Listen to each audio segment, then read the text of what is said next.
Hey everyone, welcome back to the Hyperbolic Time Chamber. In today's episode, I wanted to talk about my routine and what I really do from morning till night to try and get a good night's sleep. Before I go into my routine, just to quickly cover sleep as a topic, I found sleep to be the most effective way to maintain my health, maintain my mood, my immune system. The amount of benefits that you stand to gain from getting a good night's sleep is insane. It's so vast. And I've gotten so much information on this topic by watching a lot of podcasts, listening to a lot of people. One in particular is Matthew Walker. You've probably seen him on the Joe Rogan podcast, on Andrew Huberman's podcast, everywhere. A Diary of a CEO. He's making his way around, and I'm really glad because you don't realize how important sleep is. I mean, you sense it, you feel it. I think from a personal perspective, day to day, and I think it depends. Some people need more sleep, need less sleep, and I think does vary to a fine degree. But once you really start understanding all the benefits of sleep from a educated, researched individual like Matt Walker, you really have a greater amount of respect for why you want to make a conscious effort to get good quality sleep. All right. So having said that, to go into my routine really starts off in the daytime.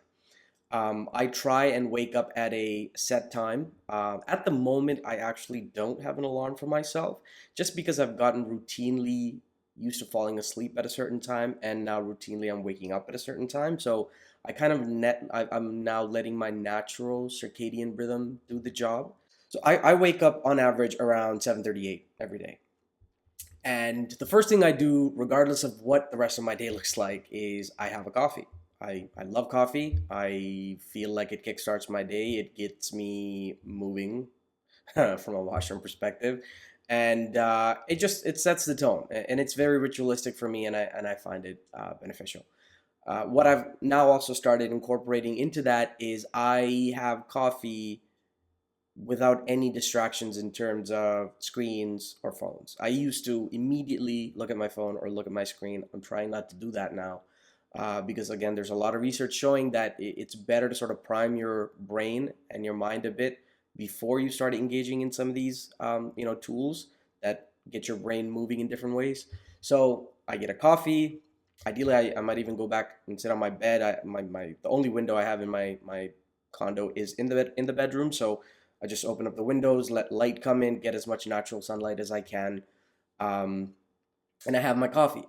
So regarding coffee, I only have coffee in the mornings. I pretty much typically keep it to one coffee, and I don't drink coffee after noon because coffee and caffeine has a substantial half-life, so it stays in your system for quite a while. So the later you drink coffee or any caffeinated beverages, it's going to stay in your system a longer time and going to impact your sleep and your sleep quality. So I love coffee, but I also don't feel like I need it all the time to function. I really just keep myself hydrated with water. So coffee really 1 in the morning, and then I'm done with caffeine for the day. After having my coffee, I typically, brush my teeth, whatever, do my morning sort of mini routine. I don't have a quick shower or anything in the morning before I go to the gym, especially because I'm gonna go and sweat and get dirty or whatever. So I don't really bother to do that. So then the rest of my day goes. Whether it's a gym day, I go to the gym. If not, if it's sort of a rest day where I might do a light cardio session, I'll just go to my condo gym and do the treadmill and come back. And when I'm done with my workout portion, I come back home and have a shower. And as I've mentioned this before, I finish my shower off with a cold shower, a cold exposure session, right? And it's great. There's a lot of benefits. It's not always a fun feeling, but I make myself do it because the benefits that I get are fantastic. I feel really good, and I really feel like it helps just keeping me good for the rest of the day. And and again, I don't know the exact science behind this, but I do feel like it has had a huge impact on the quality of sleep I have. Food wise, I eat throughout the day. Ideally, I have one meal, maybe two meals max. Just my pattern of eating. That's really what it is. Um, but the most important thing about my food, in terms of my routine beneficial to a good night's sleep, is I do not eat late. I don't eat close to sleep time. Of course, there are times I slip up, if I'm out with a friend, or, there's events that I have to go to, whatever, things happen. But on average, when I can have a check on things and be on top of my routine, I do not eat close to sleep time. So I go to sleep around 11 nowadays, and I feel like it varies sometimes. Sometimes I'll, go to sleep around 11:30, 11, 10:30. So it just kind of ranges a bit. But essentially, I make sure to eat at least 3 to 4 hours before that. Personally, for me, I've found that keeping sort of an internal clock of eating anytime between 12 p.m. and 6 p.m. works really great for me, because I try and eat whatever I need to and get my calories and my macros and whatever done during that time frame, so that my body has ample time to sort of digest and process what I've put into it. And then when I go to sleep, my body's sort of going to sleep on this nice neutral, way, where it's not still trying to, deal with and address all the stuff that I've just put into my body, right? Um, and that has definitely had a profound effect on my quality of sleep. When I go to sleep having had food very close to sleep time, it's horrible sleep. I think maybe when I was younger, my body just adjusted and maybe had decent sleep even when I did eat late, or I just wasn't as aware of it. I think once you start implementing a lot of, health habits, you become very aware and very sensitive to what works and what doesn't for your body and for your mind and everything. And so now I know, and I feel it extremely, acutely the next day, the very next day, the very next morning, when I haven't had a good night's sleep, and I know it's because of eating late, right? And of course, you might wake up having to maybe grab some water in the middle of the night because you ate too late, you didn't get enough water, all those little things that comes into play when you eat late, right? So eating at a time, that a good cutoff time is also very important, that I think I've incorporated, that helps me with a good night's sleep. And so moving on from that, as I get closer to nighttime, so around 9, 10, I don't always remember to do this. I'm trying to get better and better at it. Obviously, if I'm doing things like podcast stuff, or just, you get carried away, you're researching stuff, you're watching information, listening to a podcast, just you're drawn into all this information that's out there, and you're engaged, you tend to lose track of this. But I try and start turning off my lights. So I start turning off as much light as possible. So I have sort of like two sets of pot lights in my condo. I turn those off. I might have like a room light here that'll just give me the ambient light. Or sometimes I'll even keep my like washroom door open, and I'll have the washroom light kind of hit out here. And so essentially I try and minimize all the light exposure, so that my body starts getting the signal and my brain starts getting the signal that it's nighttime. You want to wind things down, you want to wind things up, because it is time for you to go to bed, right? That's a big thing. Just priming your body in ways to remind when it's starting, and when the day is starting and when the day is ending, right? That's very important. Um, so as I do that, it kind of helps. And also with my devices, my computer and my phone, I have the night light option on, the night shift option on, depending on what device and what platform you're on. I think now it's become such a big thing. They've included this feature with that, which I really think is beneficial. So I know it's sort of bizarre, but I'll move it all the way to the top, as in like it's not a little red light, because blue light actually is mimicking sunlight, and it keeps you up. And so red light is doing the opposite, which is kind of not having that wakefulness effect on you. So I have that turned up all the way. So my my screen sometimes, when the nighttime mode kicks in, goes like very bright orangey red sometimes. I honestly don't care. The only time I really keep an eye on it is if when I'm doing acting stuff and I have to edit videos, or those kinds of things. I want to see the color and the tone of it, so I might temporarily turn it off for a quick second and turn it back on. But on average, I let it kick in. I let my eyes get used to, okay, so this is the light now, and it helps. So finally now, and I didn't always do this. It's good to do it. I always felt like, no, I don't need to do it, but it's having a shower at nighttime. I've always been a morning shower person. And I think regardless, I will always still want to have a shower in the morning because it just wakes me up and it kickstarts my day. But nighttime showers wasn't something I was always used to. But I started incorporating them because, again, just listening to Matt Walker and Andrew Huberman and all these really smart, educated people on this topic, having a shower at nighttime, especially a nice warm shower, helps because it raises your your body temperature, your surface body temperature. The counter effect, or the opposite to that effect, is your core temperature drops. And when your core temperature drops, you're actually put more in a state where you're going to fall asleep. So that it seems to be, this is again biology, chemistry, whatever it is, it's just how our body seems to work. Is our temperature, our body temperature seems to, core temperature seems to rise when we wake up in the morning and drop through the night as we are getting ready to go to sleep.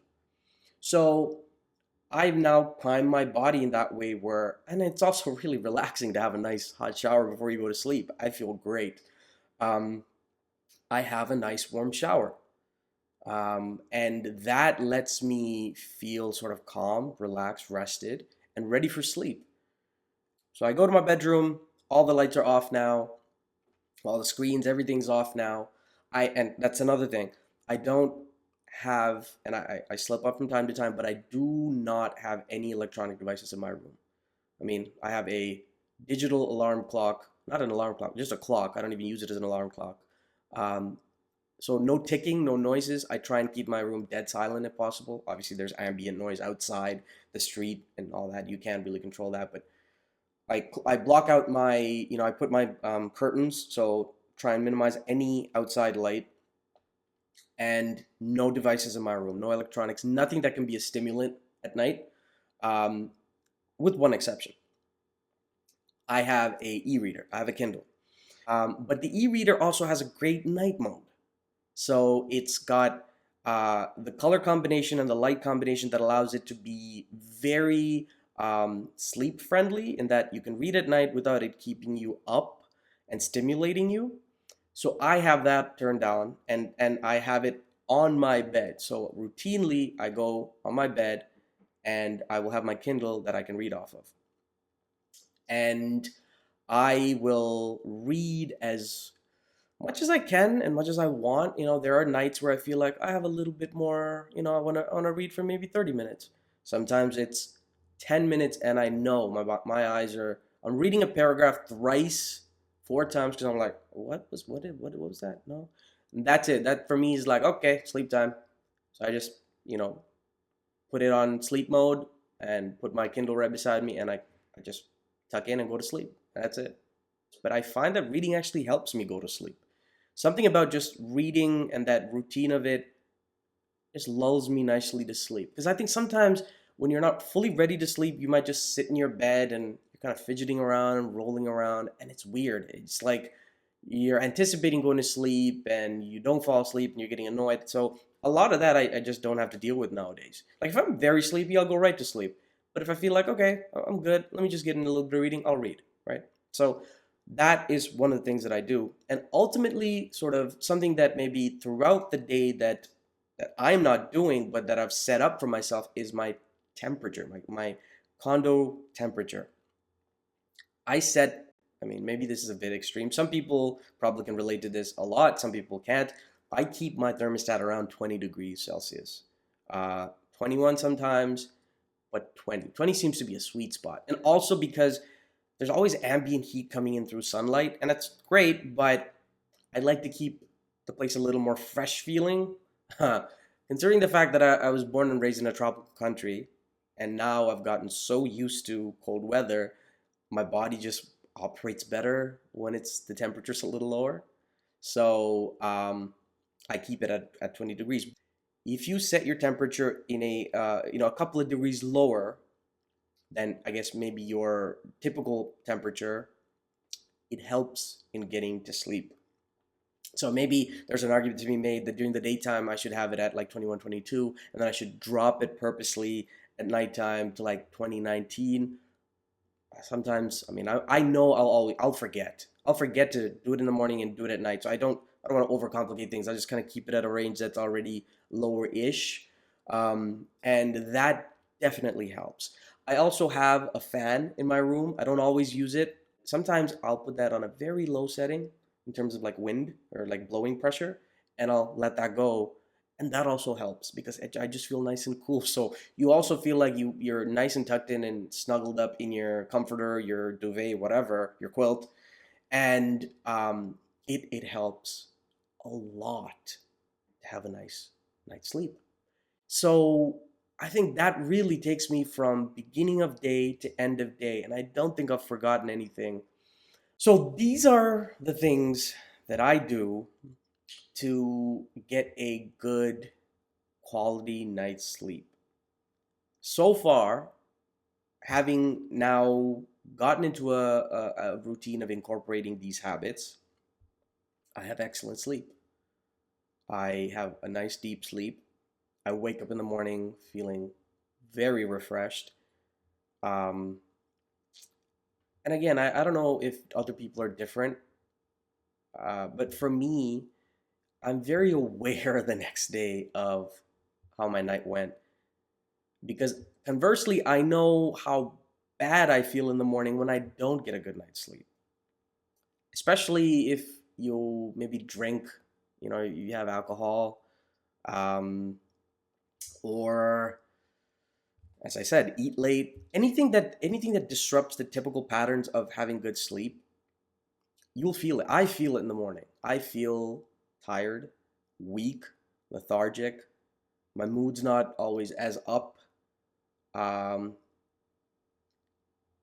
Everything. It's such a compound effect, right? And so, um, having been doing all these things, I've noticed steadily that when I wake up in the morning, I feel good. At the very least, I feel neutral, as in I don't feel low. I don't feel high, maybe, but I feel normal. I feel neutral, where I feel like I'm starting off on an even footing that I can make the day what I want it to be. Right? Whereas when you wake up and you're feeling agitated or confused or anxious or depressed or anything, you're almost kind of you feel like I feel like I'm in the negative column and I have to now try and get to zero and then into the positive column, which is kind of like, oh man, it's just a lot of work. It's extra work that I feel like I don't need to do. I just need to have a good night's sleep and I'm already good to go when the day starts. So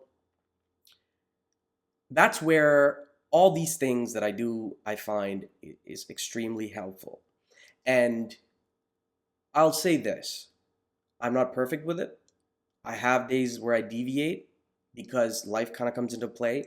You don't want to be a hermit of sorts because, not everybody all the time is going to align to your schedule, right? I have people I want to go meet or things I want to do for, my acting or anything that might involve a late night, right? Ideally, I don't want to do it. I have friends I've had this argument with and conversation with, um, where I'm torn because I would love to be one of those people, or maybe not, I don't know, but I would love to have the ability to not have to sleep a lot or to sleep late and sleep as long as I can. I honestly don't. For me, I've realized something. My body works very much in that rhythmic routine way, in the circadian rhythm way, where I go to sleep at a regular time, I wake up at a regular time. I mess with my sleep time. I don't automatically get, 8 to 9 hours of sleep the next day. My body will still say, sorry, buddy, this is your wake up time. Get up. And now I've just shortchanged myself. I got maybe 4 hours of sleep, 5 hours of sleep, and I feel like shit. And it just carries through the day. And so I know, it's not fair for everyone to try and approach this. This is just something that I'm doing that I think you can benefit from. But and there are people who do night shift. There are people whose job might start late and go later into them. I mean, all combinations of variations that mess with or interrupt your typical circadian rhythm. And honestly, I don't really have a good answer for that. I think it just People have to try and figure out whatever routine that worked for them, and they have to make do. And I respect that. I really do. But for myself, I realized something. This has a big effect on my health, physical, but massively big on my mental health and my mood. So I have now prioritized this heavily. Um, and so, if it's in your control, if if you are able to start setting up this kind of routine throughout the day, I would say do it, because I think there is literally nothing to lose out of getting a good night's sleep. There's only things to gain, right? And again, I can go into this topic in various tangents. I'm trying not to, for the sake of the video and the sake of me being more, better and optimal in trying to talk about the topics that I'm looking to talk about to whoever is listening out there. Um, but I will say, and I will suggest again, listen to Matt Walker on whatever podcast or whatever platform that you want. Look him up on YouTube. He's probably on Spotify. I'm not even sure if he has his own podcast, but it is illuminating to find out really the ins and outs of sleep science, how important sleep is, how we've evolved as a species, and why sleep is such an integral part of that evolution. Um, Listen to him. It's extremely helpful, it's extremely beneficial, and it really puts things into perspective.